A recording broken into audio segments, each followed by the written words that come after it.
대한민국을 포함한 내노라 하는 군사 강국들이 무인기 시장에서의 입지를 다지고자 개발에 열을 올리고 있는데요. 이번 2월 25일 대한항공 우주본부 테크닉 센터에서 전격적으로 공개된 국산 윙맨 전투기로 인해서 미국 등 군사 강국뿐만 아니라 중국에서도 놀람을 감추지 못하고 있습니다. 국방과학연구소와 대한항공과 개발하고 있는 무인기는 두 가지 종류로 2010년대 중반부터 개발이 본격화된 가오리 스텔스 무인 전투기와 2020년대 후반에 비교적 늦게 시작된 로열 윙맨 무인 전투기 사업이 있습니다. 가오리 X2 전투기는 재작년 논문에서 사진으로 공개되면서 RCS 값이 상당히 작다는 점이 알려져 많은 이들을 흥분시켰다. X2는 광대역 레이더 전파에 모두 대응할 수 있도록 개발되면서 꼬리 날개까지 삭제, 미국의 B-2 스텔스 폭격기와 비슷한 외형을 가지게 되었습니다. 시제기의 전체 크기도 16m 이상 넘는 것으로 알려져 FR-50 경전투기보다 대형이며 외부 무장창을 활용해 전쟁이 발생했을 시 북한의 방공망을 손쉽게 은밀하게 평양으로 침투해 주요 표적을 제거할 수 있는 임무에 투입될 것이기 때문에 아직까지도 극비로 관리되고 있습니다. 그에 비해서 2022년 방산 전시회에서 처음으로 목업이 공개된 한국형 로열 윙맨 전투기는 대한항공에서 새롭게 개발을 진행하고 있는 사업으로 KW 사업으로 불러졌습니다. 한국이 개발한 명품 전투기인 KF-21과 함께 운영되는 멈티 체계로 구성되어 있습니다. 가오리 전투기와 달리 전투기 레이더에서 사용되는 X밴드에 특화되어 꼬리 날개가 자형으로 구성되어 있으며 저렴한 획득 가격에 초점을 맞춰 대당 100억 원 이하로 도입하는 것을 목표로 하고 있습니다. 그러나 스텔스 성능을 완전히 포기한 것은 아니며 철저히 X밴드 대역에서 RCS 값이 낮도록 개발되었는데요. 이 때문에 공기 흡입구가 좌우 측면이 아닌 상부에 장착되며 톱니형 설계를 적용해 개발되었습니다. 공기 흡입구에서 들어오는 전파를 흡수할 수 있는 구조가 적용되었는데요. 여기에 내부 무장창 축소형 적용해 공대공 미사일 2발이나 유도 폭탄, 순항 미사일 등을 사용할 수 있도록 축소형으로 운영될 계획입니다.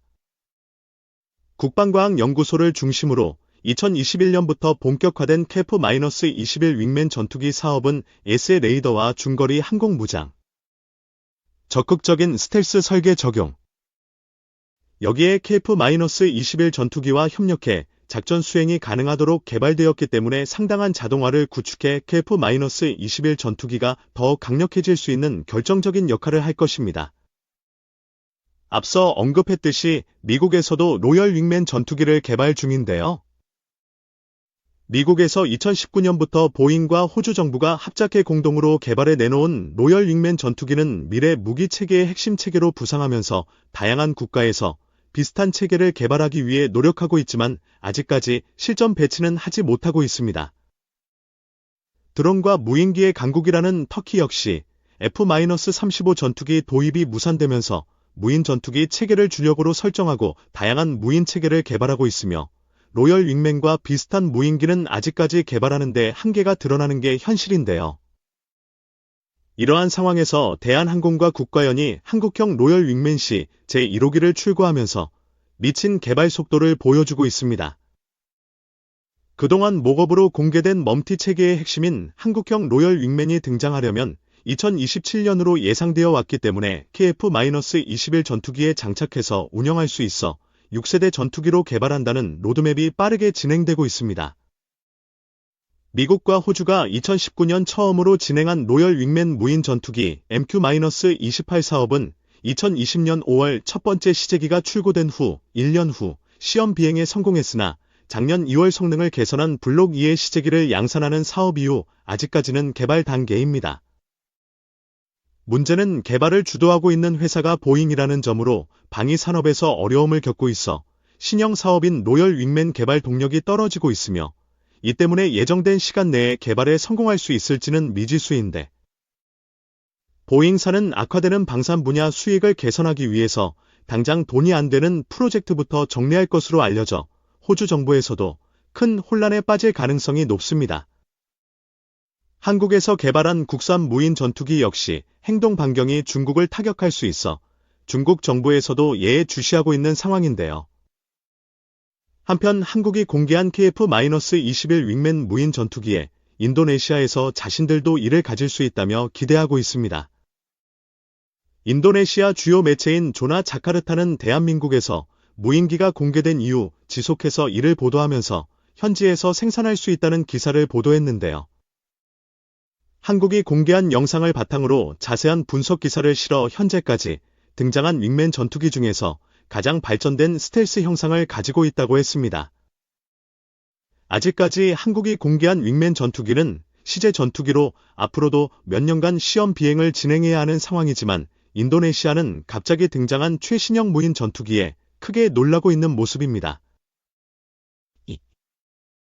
K2 흑표 전차 개발 배경, 성능, 업그레이드까지 완벽 정리. K2 흑표 전차는 대한민국이 독자 개발한 차세대 주력 전차로 세계적인 수준의 기동성과 강력한 화력을 갖춘 최신형 전차입니다.